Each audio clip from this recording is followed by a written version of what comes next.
Olivier, tu te cherches, tu sais pas où tu es.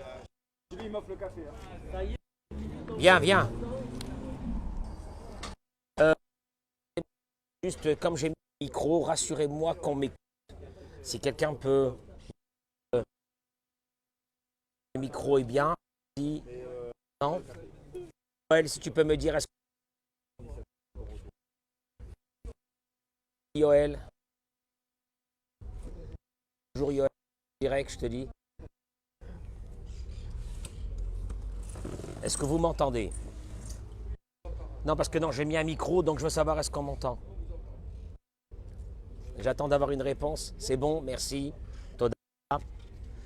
Ce matin, à travers un message de la paracha de cette semaine, j'ai une question à vous demander, qui est la suivante.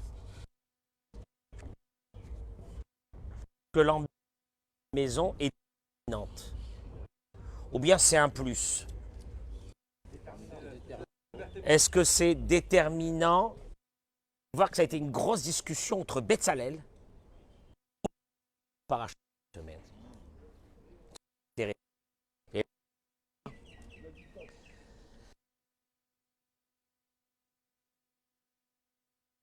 Et une maison.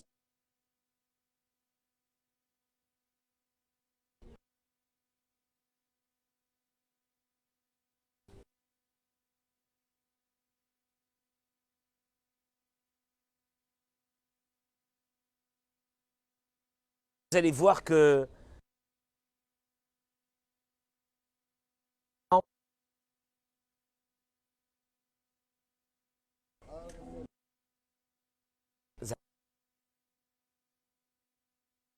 Rabbi Avraham Bar Simcha Sarah Colette.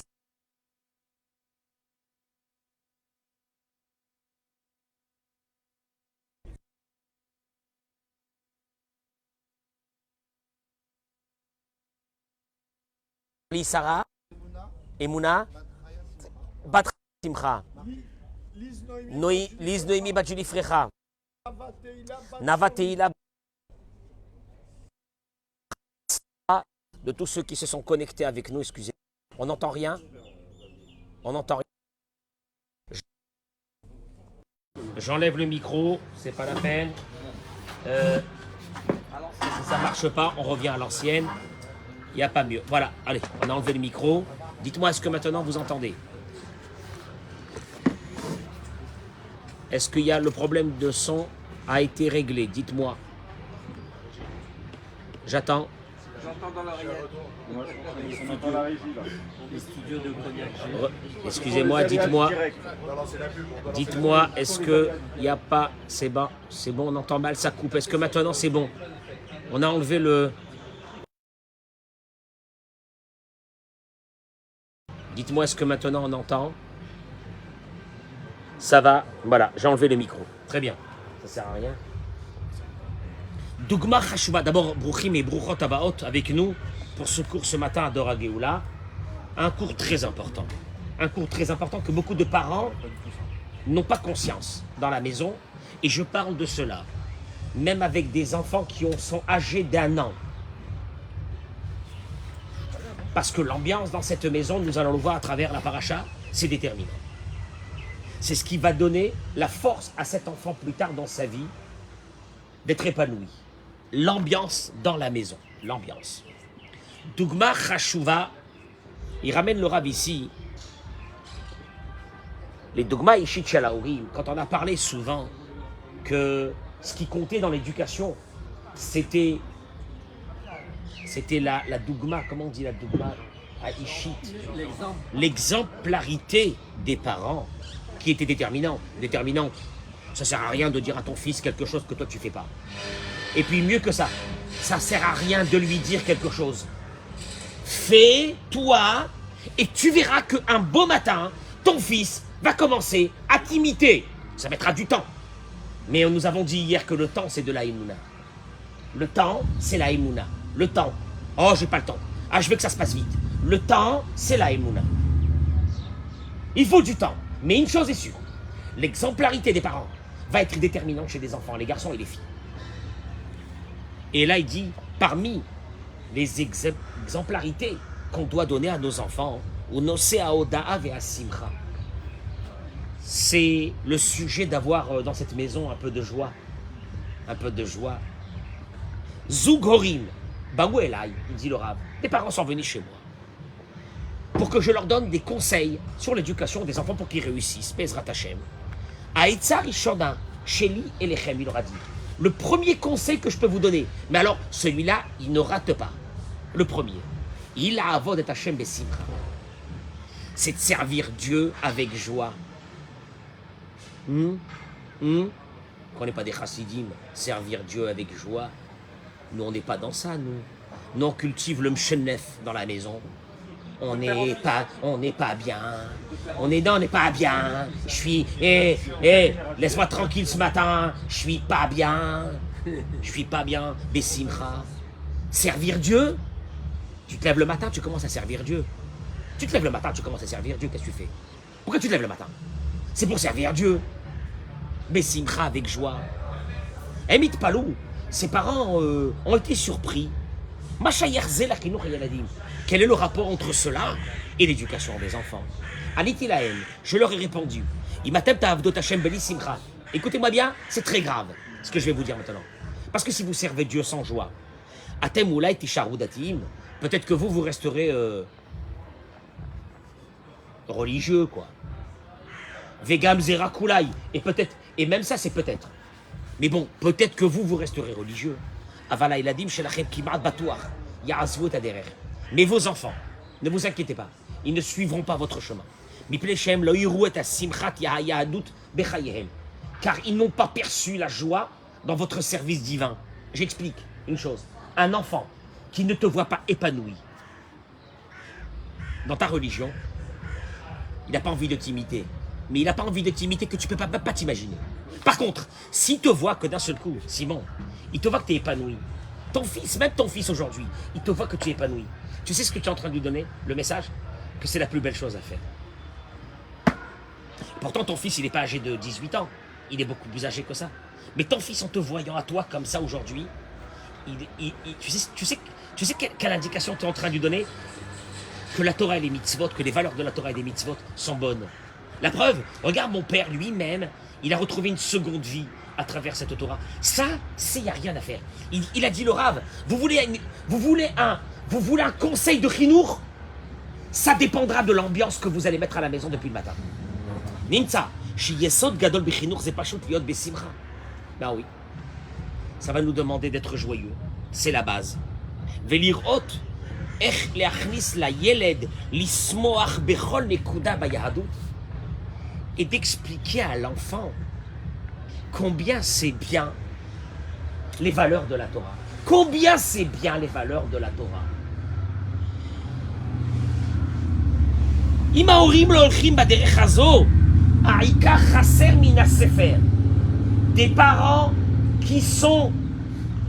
parents qui sont de père en fils Meshenef. Je peux vous assurer d'une chose, à 90%, les enfants n'adhèrent pas aux idées des parents. Je dis ça aux hommes et aux femmes. Faites très attention comment vous commencez votre journée. Est-ce que le matin, quand vous vous réveillez, vous les femmes, à la place de hurler et sur tout ce qui bouge, vous remerciez Hachem dans le salon? Akadosh Baruch Hu Toda Rabba, mes enfants se sont réveillés en bonne santé. Hachem, merci, mon mari est parti à la tfila. Hachem, merci. Quelle honte, quelle honte, quelle honte de commencer cette journée. Moi, j'ai envie le matin, si c'est pas qu'il y a mon épouse, Atzadeket, qui dort, j'ai envie le matin de mettre de la musique. Mais à fond la musique. La musique, pourquoi? Pas parce que je vais aller servir Hachem. Je me suis réveillé vivant, en bonne santé. T'as deviné? Qu'est-ce qu'il raconte celui-là? Mais qu'est-ce qu'il raconte? Et sachez une chose, sachez une chose. Ça va être déterminant dans l'éducation de vos enfants. ובשביל שיוכלו ההורים לראות את הילדים שלהם את האור של שמחת המצוות, הם צריכים לעבוד בעצמם לעבוד עד מידת השמחה. Alors il te dit, écoute mon cher ami, t'as une seule chose à faire. Tu veux éduquer tes enfants pour qu'ils puissent rester dans la religion et dans la valeur de la Torah et des mitzvot, je te conseille une chose, il te dit, la joie. Qui a simcha, zomida, shetzrim, la avodalea. Et tu sais pourquoi? Parce que c'est très dur d'être dans la joie. C'est très dur, c'est un vrai travail. Ah bon, il est joyeux. Il est d'humeur joviale. Ça n'existe pas. On n'est pas d'humeur joviale. On a tout pour être dans une humeur exécrable le matin. On a toutes les raisons. On a toutes les raisons. Et tu te lèves le matin et tu souris à la vie. Tu souris à la vie, t'as pas honte. T'es vivant, tes enfants sont vivants. T'as pas honte. T'as pas honte. Vous vous rendez même pas compte qu'est-ce que c'est d'être là aujourd'hui. Vous vous rendez même pas compte qu'est-ce que ça veut dire que nos enfants sont vivants. Et nos petits-enfants sont vivants pour ceux qui sont grands-pères. D'être dans la joie. Ouais, dans la joie. Ce qu'il veut celui-là.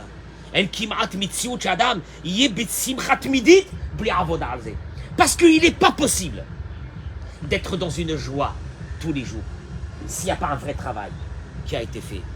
Simcha mitit, zo simcha shes. Mais monsieur le rabbin, de quoi je vais être joyeux? J'ai toutes les raisons pour ne pas être joyeux. Je me vois plus, je sais même plus si le soleil sur moi. Je sais même pas si on me voit. Mesdames et messieurs, j'en peux plus. Bébé, au secours, au secours. De quoi je vais être joyeux? Il te dit pour être joyeux,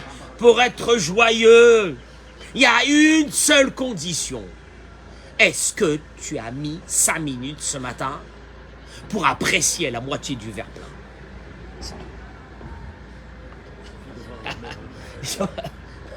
La moitié du verre plein, il m'a tué celui-là. La moitié du verre plein, mais la moitié du verre vide, elle m'a pris la tête. La moitié du verre vide. Il te dit la simcha ne peut... Faites écouter ça, les maris et les femmes ensemble. Écoutez ça ensemble à la maison. Parce que sans ça, vous allez avoir des enfants dépressifs. Simcha mititzo simcha, il te dit Veloraksho lechlo. Non, mais vous savez quoi? Il y a des jours où je me lève joyeux. Oui, parce que la veille, les affaires marchaient bien. Mais comme hier, les affaires ne marchaient pas bien, alors ce matin, je ne peux pas être joyeux. Ça veut dire que ta joie dépend d'éléments extérieurs. Si l'élément extérieur n'y est pas, je ne peux pas être joyeux. Il te dit, Liot besimchat midit bechol anision tachaim, aliot yeridot kshaim. Il y a des difficultés. Et il faut que tu sois dans la joie. Zeif Shari, Rakalié de Avoda. C'est possible, Olivier, mon chéri, que je t'aime. Olivier, juste pour tous ceux qui nous regardent, on a préparé un bêtisier. C'est pas moi qui l'ai préparé. Mais il y a un bêtisier pour Rosh Chodesh Hadar. C'est-à-dire, c'est quand Rosh Chodesh Hadar? C'est demain soir. Il y a un bêtisier qui a été fait par un monsieur de la communauté. Surtout les cris que j'ai criés à Olivier. Et il est toujours là, quel sadique ce garçon. Par contre, ta kippa rose, j'ai l'impression que tu as... Est-ce que c'est du Vatican que tu l'as reçu? D'où tu l'as reçu cette kippa rose? Tu peux pas mettre une kippa normale. Elle était blanche. Elle était rouge, elle a déteint. Mais c'est pas ça, t'as l'air d'être... Avec cette kippa rose, c'est les papes qui portent des kippa roses. J'ai rien contre les papes. Mais soit tu décides de devenir un pape de Dora Géoula, soit tu me dis ce que tu veux. Non, Rabbi, elle a déteint au lavage, elle était rouge, elle a déteint au lavage. Alors il te dit, c'est pour faire entrer de la joie. Zé, Olivier, je te jure que d'être joyeux, c'est un grand travail. C'est un très grand travail. Mais attention, c'est le travail qui va définir tes enfants à la maison. Zé Mouvan, les Chol Bardaat, Shekaacher Ayelet Godel, les Horim Atsuvim ou Midukaim. Parce que sachez une chose, un garçon ou une fille qui ont vécu avec une maman ou un papa qui était triste. C'est pas des parents qui sont méchants, ils sont tristes. C'est pas méchants, ils sont tristes. Ils cultivent la tristesse. Ou Mevin, chez Zolo Metsia, Liot Yehudi, Vezolo, ויש לו עובדה שמוכיחה לו שביהדות היא לא תכלית שתביא אותו לאושר העולם. Tu sais ce que tu es en train de lui montrer à cet enfant depuis qu'il est petit? Que d'être dans les valeurs de la Torah, ça n'amène rien de bon. La preuve, c'est que mes parents sont dans le chemin de la Torah et ils sont très tristes. Sha'arei Horav, datim legamre, vegam charidim, ve'em lo smechim bichlal. Parce que regarde, mon père, ma mère,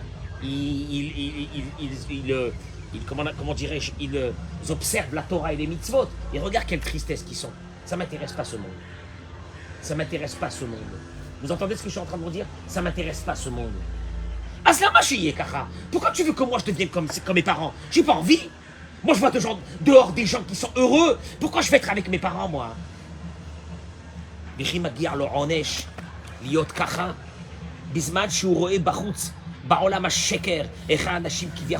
Alors qu'il voit dehors dans le monde du mensonge. Combien de gens sont, en tout cas en apparence, heureux. Et cette apparence est déterminante dans la vie. Et lui, il n'a pas à l'intérieur de sa maison. Je n'ai pas envie d'être comme ça.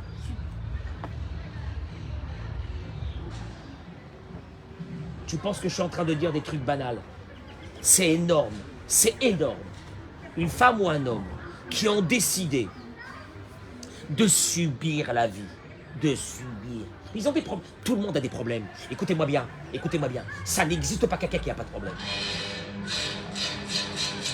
Maintenant, si tu as la Emouna, que Hachem il est avec toi, il s'occupe de toi, ne t'inquiète pas. Il ne peut rien t'arriver de mal. Tu as cette Emouna et tu vas commencer à mettre un peu de joie dans cette maison. Tu sais ce qui va se passer? C'est une maison où il fait bon vivre. Une maison où il fait bon vivre, les enfants adhèrent à ce que vous êtes en train de faire de façon totale. Une maison où il ne fait pas bon de vivre, les enfants ne veulent pas adhérer. Vous entendez ce que je suis en train de vous dire? Maintenant, Eric, je peux te dire une chose. Du fond du cœur. Du fond du cœur. Les maisons, écoute-moi bien ce que je te dis. Tu te rappelleras de ces mots dans 10 ans, s'il te plaît. Pas maintenant, dans 10 ans. En 2032. Et tu observeras ceux qui ont fait leur Torah et leur mitzvot en mettant de l'angoisse dans les maisons. Tu verras où seront les enfants. Vous savez ce que j'ai fait moi à l'école? La simcha, la joie avec les enfants, la joie.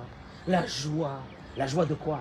La joie que ils se disent, eh ben, si Rav Cohen il est joyeux, si Rav Cohen il est content, c'est que sa Torah elle est bonne. Et si moi je rentrais à l'école avec un visage de croque-mort,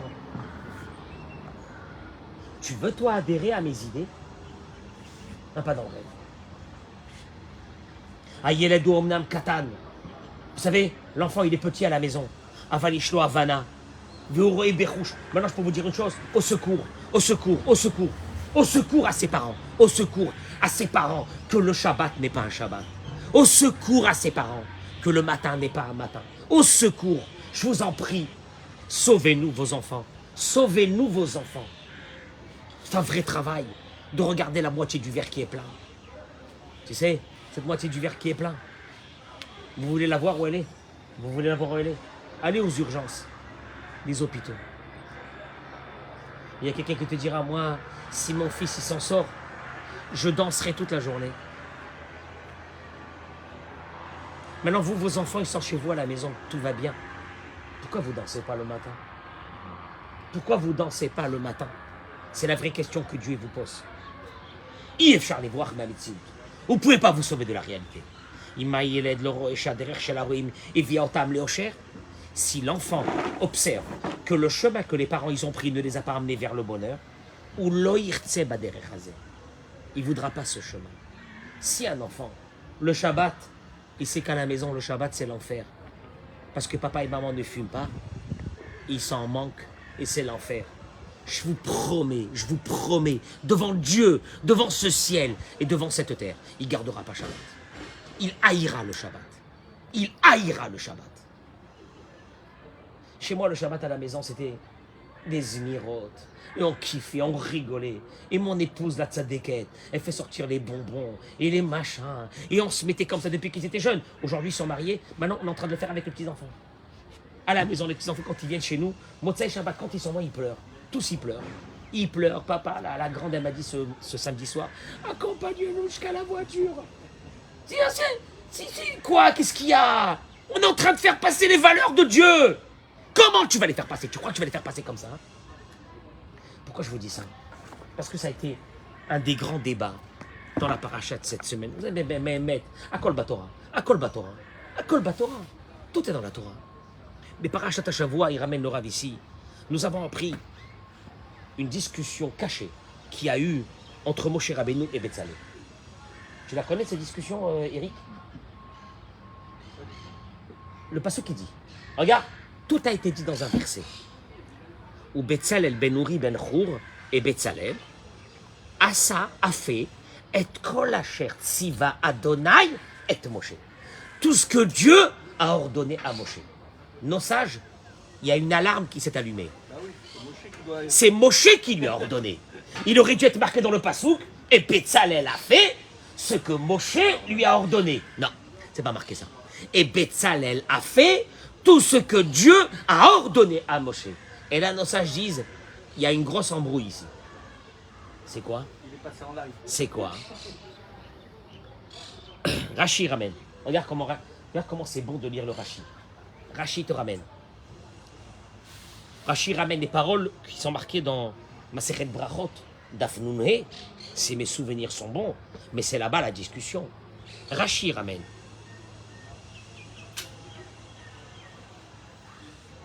Betzalel a pris comme référence ce que Dieu a dit à Moshe, mais pas ce que Moshe lui a dit à lui. Oh là là, quelle embrouille. C'est quoi ça? Eskima darto lema sheneemar le Moshe Besinaï. Betzalel s'est connecté directement avec Dieu. Il n'a pas écouté ce que Moshe lui a dit. Ah bon, il y avait une différence? Oui. Quoi? Ki Moshe tziva le Betzalel asot echila kelim ve'acharkach mishkan. Betzalel, écoutez-moi bien, vous allez voir que tout ce que je viens de vous dire jusqu'à maintenant, c'est marqué dans la Torah. Moshe a dit à Betzalel de faire les ustensiles et après le tabernacle, le mishkan. Comme ça, Moshe a dit à Betzalel, tu vas faire la menorah, le haron, la table, le mizbeach. Et à la fin, il lui a dit, tu feras quoi? Le mishkan. Amar le Betzalel. Betzalel, il lui a dit, minag olam, la asot echila bait, v'acharkach mesim kelim betocho. C'est pas comme ça. L'habitude, elle est d'abord de quoi? De faire une maison, et après d'aller à Ikea acheter ce qu'il faut. T'amènes pas des meubles de Ikea dans un chantier, et tu dis, bon, maintenant j'ai les meubles, et je vais construire une maison. Ou Moshe Achen Hodakar. Et Moshe lui a dit, t'as raison. Et d'ailleurs, il va lui poser une question, la Gemara le demande, il va lui poser une question, il va lui dire, Betzel kel haïta? Tu étais à l'ombre de Dieu pour savoir que c'était ça la pensée divine. C'est pour ça qu'on l'appelait Betzalel. Betzalel, Betzel kel. Betzel kel. Ki bevadai, kartzi vali akadosh baruch. C'est comme ça que Dieu me l'a ordonné. Waouh! Quelle est la discussion entre Betzalel et lui? Quoi, tu crois que Moshe, il ne sait pas ça? Eric, c'est quoi la discussion? Quoi, Moshe, il ne sait pas qu'il faut d'abord construire une maison? Sur quoi ils discutent? Maou Moked Avikor Benem, il dit le Rav. Quelle est la discussion entre les deux?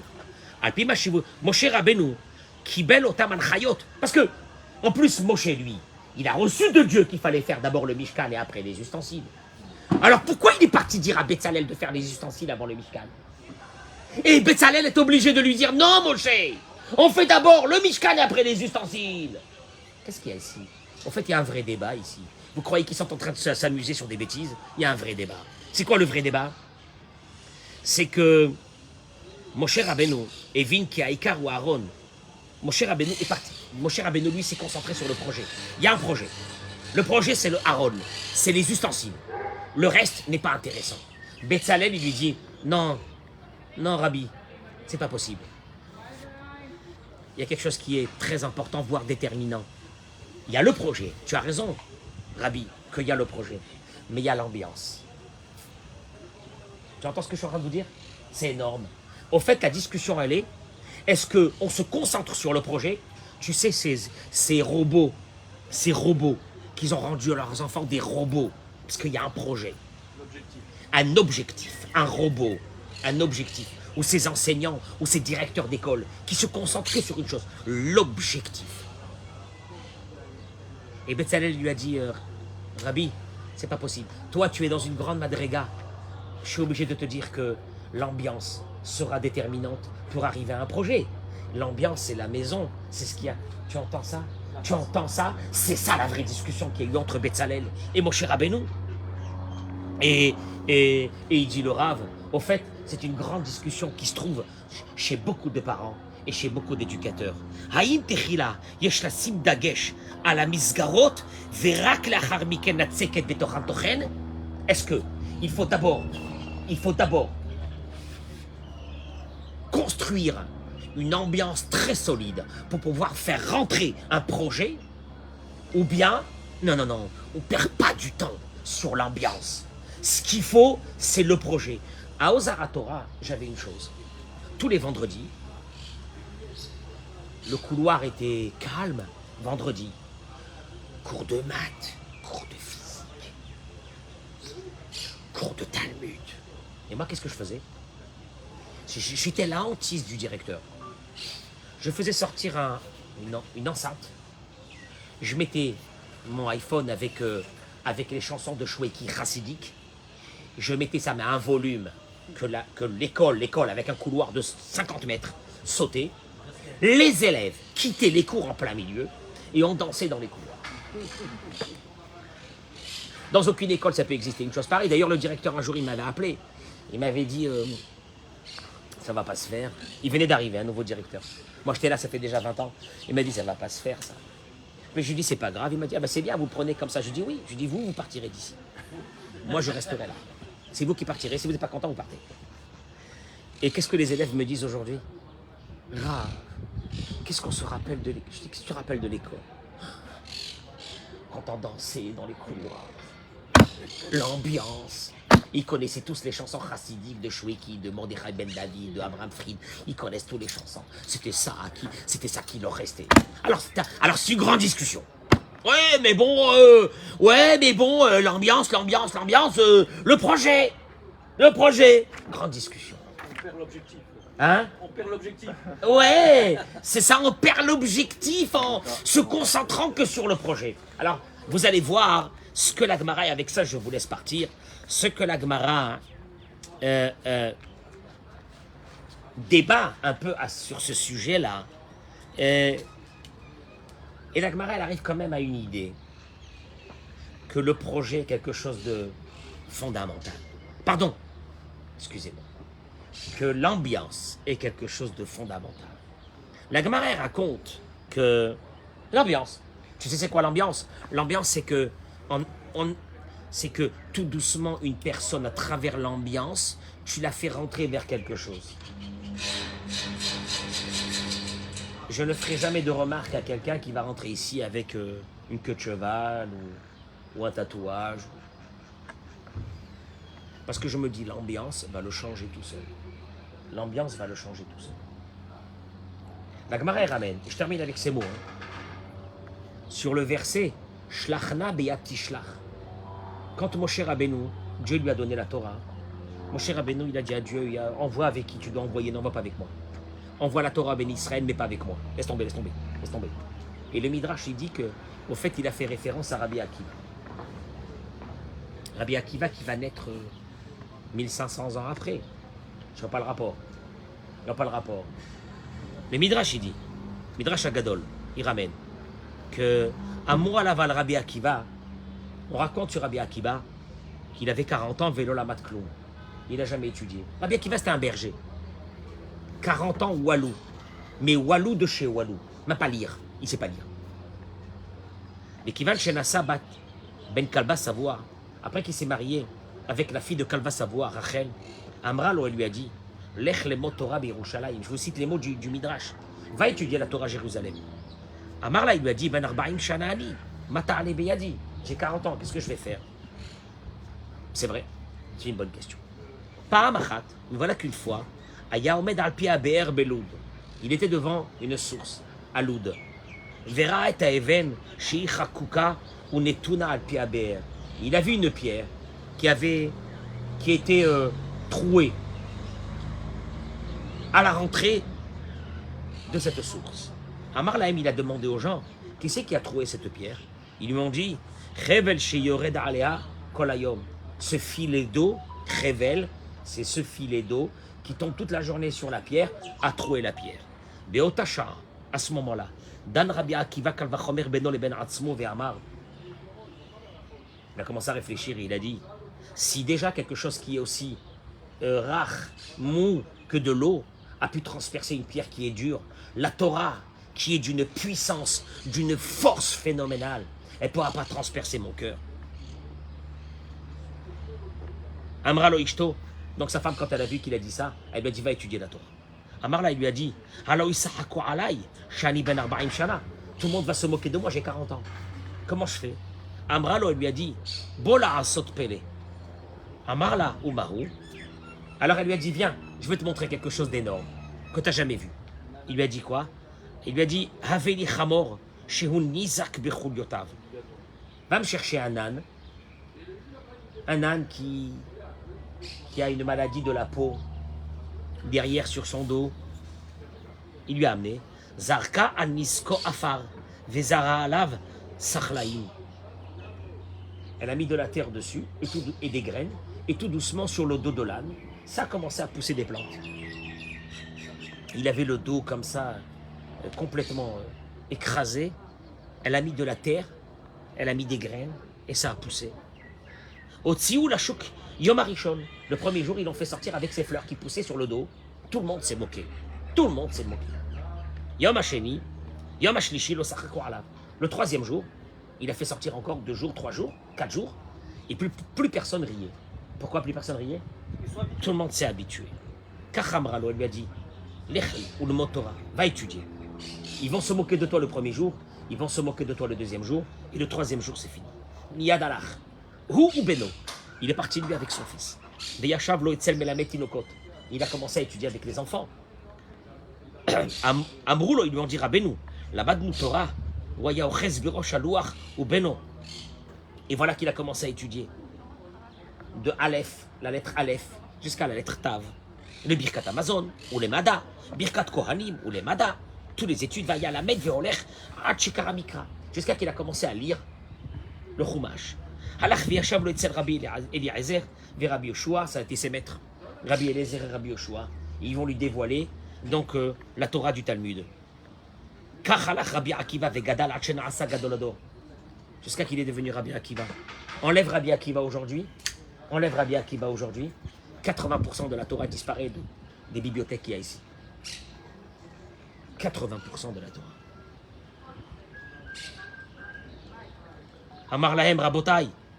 Il te dit, Imken, Madou achadlo akol. Qu'est-ce qui s'est passé à un moment? À un moment, il s'est passé que les gens se sont habitués à Rabbi Akiva qui étudiait avec des enfants. C'est-à-dire que l'ambiance ambiante qu'il y a autour de toi, à la fin, tu t'habitues. C'est-à-dire, en 2 mots, qu'est-ce que cette Gemara est venue nous apprendre? Une chose. Si tu te trouves dans un endroit où il y a une ambiance positive, automatiquement, tu vas adhérer. Comme ici. Rabbi Akiva, premier jour, on a rigolé, on s'est moqué de lui. Deuxième jour, on s'est moqué de lui. Troisième jour, il faisait partie ça y est, ça faisait partie de l'ambiance de l'endroit. C'est primordial dans une maison. La joie dans laquelle vous vivez. Parce que la joie dans laquelle vous vivez, pour un enfant, ça s'apparente à votre mode de vie. S'il n'y a pas de joie, si ce Shabbat c'est l'enfer, si Shabbat vous rentrez à des heures impossibles, si Shabbat vous rentrez fracassé, si Shabbat vous ne fumez pas, donc c'est la folie. Vous détruisez, c'est vous qui détruisez vos enfants. Je fais une parenthèse pour vous dire que dans énormément de familles aujourd'hui religieuses, les enfants ne gardent plus le Shabbat. Moi j'ai demandé une fois à un enfant, à un adolescent, pourquoi tu ne gardes pas Shabbat? Il m'a dit Shabbat, j'entends le mot Shabbat, j'ai mal au ventre. J'ai mal au ventre. Et ça s'appelle religieux. Ça, on les appelle des religieux, ça. Ça, on les appelle des religieux. Moi, je dis encore mieux que ça. Dans ce cas où les parents ne peuvent pas être dans la joie, et que le Shabbat, c'est une horreur, et que le matin, c'est une horreur, moi, j'encouragerais aux parents à enlever leur semblant de religion. Il vaut mieux. Tu sais pourquoi? Parce que peut-être que grâce à ça, l'enfant dira un jour, mes parents n'étaient pas religieux, moi, je vais aller être religieux. Je préfère ça. Mais des parents qui sont dans une tuménicologie de religion, un rêve de religion, mais que leur maison est épouvantable, que le mari se conduit mal avec la femme, que la femme se conduit mal avec le mari. Dis-moi, un enfant comme ça, qu'est-ce qu'il dit? Qu'est-ce qu'il dit un enfant comme ça? Un ado, qu'est-ce qu'il dit? Je vous pose une vraie question. Un ado, qu'est-ce qu'il dit? Mais je dégage, mais je dégage, mais je dégage. C'est ça les religieux, mais je dégage. Ça, c'est une maison, ça. Et regardez, ça a été ça, ce que Betzalel. Betzalel, il a dit à Moshe Rabbeinu, je sais que toi, tu veux y aller directement vers quoi? Vers le Torah, vers le projet. Parce que Moshe Rabbeinu, t'es à un grand niveau. Betzalel lui a dit, la situation, on ne peut pas. C'est pas possible. Tu sais ce qu'il faut d'abord? La maison. Qu'est-ce que ça veut dire, la maison? Tu crois que Moshe Rabbeinu, lui, pensait qu'il fallait mettre les ustensiles Eric dehors? Non, ben, mais... Au fait, c'est un débat idéologique entre l'ambiance. Aujourd'hui, je peux vous dire une chose. Olivier, Olivier, il y a 40 ans, 50 ans, il y a 40 ans, 50 ans, on ne nous demandait pas l'ambiance. Il y a 40 ans, 50 ans, on marchait, on traçait la route. Aujourd'hui, il y a seule l'ambiance qui va nous sauver. Il y a seule l'ambiance qui va nous sauver. D'ailleurs, sans faire Simon de coups de pub à Dora Géoula, je pense que ce qui est primordial ici, c'est notre ambiance. C'est notre ambiance. C'est cette ambiance qu'on a ici avec les copains, avec tout le monde, qui va déterminer. Je veux dire que si nous, on était 50, 60 tous les matins, mais en faisant une gueule d'enterrement, je pense pas qu'il y aurait eu 50, 60. Ça m'étonnerait. Ça m'étonnerait. Pardon? Ici, on n'a pas de stress. On est bien, parce qu'il y a une bonne ambiance, elle est positive. C'est ce qui nous donne envie de venir prier tous les matins. Tu comprends? Ça, c'est ce qu'il faut faire rentrer dans les maisons. Je vous souhaite une très très bonne journée. Rabbi Hanania ben Akashia Omer, Ratza Kadosh Baruch Hu, les Akot et Israël. Les Fichach irba lahem Torah mitzvot, sheneemar Adonai chafetz lema'at tzidko, yagdil Torah ve'ya'adir.